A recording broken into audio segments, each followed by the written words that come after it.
क्या कहेंगे, आज तो चीफ जस्टिस साहब समाअत के दौरान इवन आपदीदा भी हो गए, क्या मुल्क के सबसे बड़े जज का आपदीदा होना बनता है? देखिए, बड़ा इमोशनल मोमेंट था वो, जिस वक्त चीफ साहब आलमोस्ट अबदीदा हो गए और उसने अपने आंसू जो है ना वो भी ही विदहेल्ड दोस्त। उसकी ये बेसिकली ये है कि जिस बातों को उन्होंने तस्करा कर लिया, और बेसिकली तस्करे यही कर रहे थे कि आप लोगों को नहीं पता हमारी जजेस की लाइफ कैसी है, हम आपके एलिगेशंस का और आपके जो भी डिस्कशन हमारी ऊपर है और हमारे लाइफ के ऊपर है, हमारे बच्चों का आप लोग तस्करा करते हो और बड़े ईजीली करते हो, तो वो उसका हम जवाब नहीं दे सकते। और उन्होंने तस्करा करते हुए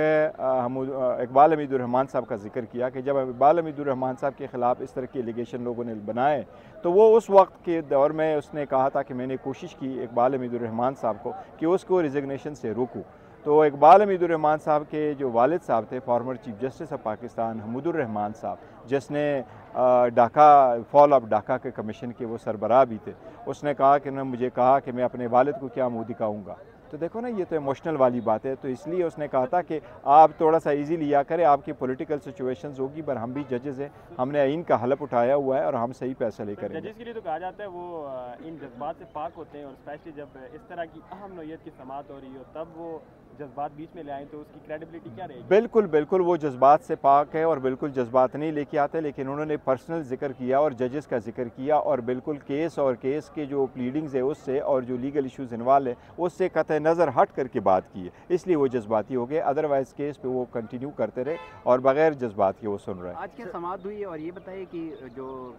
पीर तक जो केस मुलतवी हुआ है, क्या किसको ऑर्डर जारी हुआ, क्या?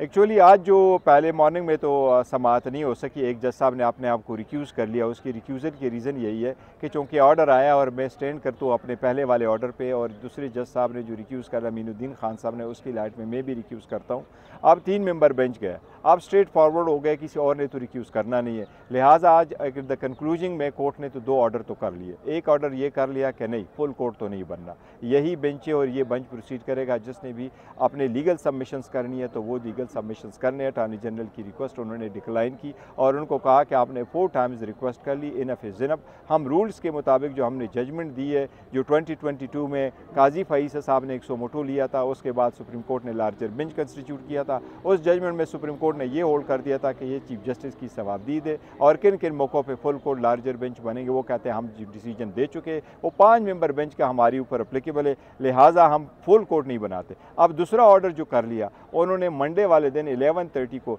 सेक्रेटरी फाइनेंस और सेक्रेटरी डिफेंस को बुला लिया। आप डिफेंस वाले से पूछेंगे कि आप पुलिस और आर्म फोर्सेस रेंजर्स को तैनाती क्यों नहीं कर सकते, और अगर कर सकते तो कितने चाहिए ताकि वो कंप्लीट हो। दूसरा उसके साथ जो बुलाया सेक्रेटरी फाइनेंस को, कि सेक्रेटरी फाइनेंस आ जाए और उनको कमिटमेंट उनसे ले लें और उनसे समझने की कोशिश करें कि 20 बिलियन कैसे नहीं इशू हो सकते। अभी ये फुल कोर्ट अदालत ना बनाकर बहरान में मजीद इजाफा नहीं करी, चूँकि हुकूमत तो पहले ही कह चुकी है कि वो 3 रुकनी बेंच के इस फैसले को नहीं मानने वाली, तो ये बहरान में देखिए, अगर इस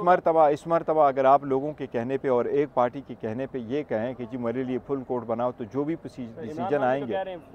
इमरान खान साहब ने ये कहा कि अगर फुल कोर्ट बनता है तो हम उसको अपोज नहीं करेंगे, लेकिन हमारी पिटीशन है, हमारी इल्तिजा कोर्ट से नहीं है कि आप फुल कोर्ट बनाएं। हम ये कहते हैं अगर चीफ जस्टिस ने अपने डिस्क्रिशन में फुल कोर्ट बनाने की कोशिश की तो हम उसको अपोज नहीं करेंगे, ये हमारा कहना है। खान साहब के ये सर, जो मिनिस्टर्स की तरफ से जो कहा जा रहा है कि हम 3 जो रुकनी बेंच है उसका फैसला नहीं मानेंगे, ये एक किस्म का थ्रेट है। ये थ्रेट भी है, ये कंटेम्प्ट भी है, और सुप्रीम कोर्ट अपना ऑर्डर की इम्प्लीमेंटेशन खूब जानती है। सुप्रीम कोर्ट पहले भी इम्प्लीमेंटेशन बेंचें बनाते रही है, इस मरतबा सुप्रीम कोर्ट का ऑर्डर आ गया, अगर ज़रूरत पड़ी तो वो सुप्रीम कोर्ट अपना ऑर्डर इम्प्लीमेंट करवाएगी। पर मेरा ख्याल है जो हमारे ब्यूरोक्रेट्स हैं वो बड़े अब एक्सपर्ट हो गए हैं लॉ नोइंग में, अब उनको इंशाअल्लाह ताला कि सेक्रेटरी डिफेंस और सेक्रेटरी फाइनेंस वो सारे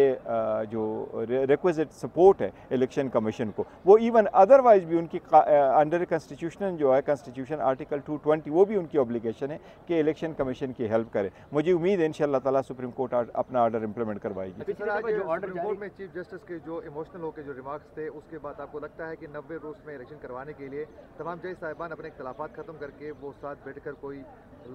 जजेस की अख्तलाफात तो इंशाअल्लाह ताला एक हफ्ते के अंदर ख़त्म हो जाएंगे। उन्होंने जिन चीज़ों का रिजर्वेशन जिक्र किया, चीफ जस्टिस साहब कह रहे थे कि वो उसमें फुल कोर्ट बना रहे हैं। फुल कोर्ट दो किस्म के होते हैं, फुल कोर्ट जो हम बैठते हैं, एक पीछे फुल कोर्ट कॉन्फ्रेंस होती है जजेस की, जिसमें सारे जज साहिबान आके अपने सारे ग्रीवेंसेज भी डिस्कस करते हैं और सुप्रीम कोर्ट के रूल्स भी डिस्कस करते हैं, कमीशन और कार्रवाई भी डिस्कस करते रहते हैं। वो जज साहिबान हैं, वो भाई हैं,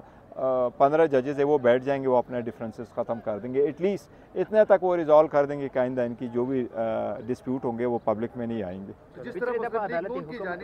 अदालती हुक्म में सिर्फ इलेक्शन कमीशन को अहकाम जारी किए थे कि तारीख दे, तो इस दफ़ा अगर कोई इलेक्शन का ऑर्डर आता है कि इलेक्शन कराया जाए तो बाकी जो डिपार्टमेंट है मुतल्लिका महकमे है उनको भी पाबंद किया जाएगा कि आप लोगों ने लाजमी इसकी मदद करनी। देखो, लास्ट टाइम इलेक्शन कमीशन को ऑर्डर नहीं हुआ था, इलेक्शन कमीशन का ये ऑर्डर हुआ था कि आप कंसल्ट करें प्रेसिडेंट को और प्रेसिडेंट आपको डेट दे, और ऑर्डर हुआ था गवर्नर के पीके को, क्योंकि आप असम्बली डिज़ोल्व कर चुके, आइन के मुताबिक आपने डेट देनी है। तो सिंपल क्वेश्चन ये था कि ये आपको तारीखें देते हैं, और उस वक्त इलेक्शन कमीशन ने या गवर्नमेंट ने या किसी भी अपोजिशन पार्टी ने ये जिक्र नहीं किया था कि लॉ एंड ऑर्डर सिचुएशन है या पैसे नहीं है या इलेक्शन नहीं हो सकेंगे या इवन अदरवाइज कोई ऐसी वजूहात है जिसके बिना पे इलेक्शन विद इन 90 डेज नहीं होने चाहिए। इसलिए सुप्रीम कोर्ट ने सीधा वो ऑर्डर पास कर लिया था। ये कि अगर कोर्ट ऑर्डर देता है कि इलेक्शन करवा दें और गवर्नमेंट का नहीं मानती, नहीं करवाती इलेक्शन, तो दो सूरतें अगर गवर्नमेंट नहीं, उसके बावजूद भी गवर्नमेंट नहीं करवाती, जो गवर्नमेंट के इदारों को ऑर्डर हुआ हो वो है सेक्रेटरी डिफेंस और सेक्रेटरी फाइनेंस वालों को, और बाकी इदारों को जो सपोर्ट चाहते हैं इलेक्शन कमीशन, उन पे कंटेम्प्ट लगेगा, वो कंटेम्प्ट में होंगे और सबको सजाएं होगी, वो भी सुप्रीम कोर्ट कर सकती है। साथ ही साथ सुप्रीम कोर्ट योसा करती है कि इम्प्लीमेंटेशन बेंच बना के खुद उनको बुलाएगी और उनसे ऑर्डर करवाएगी।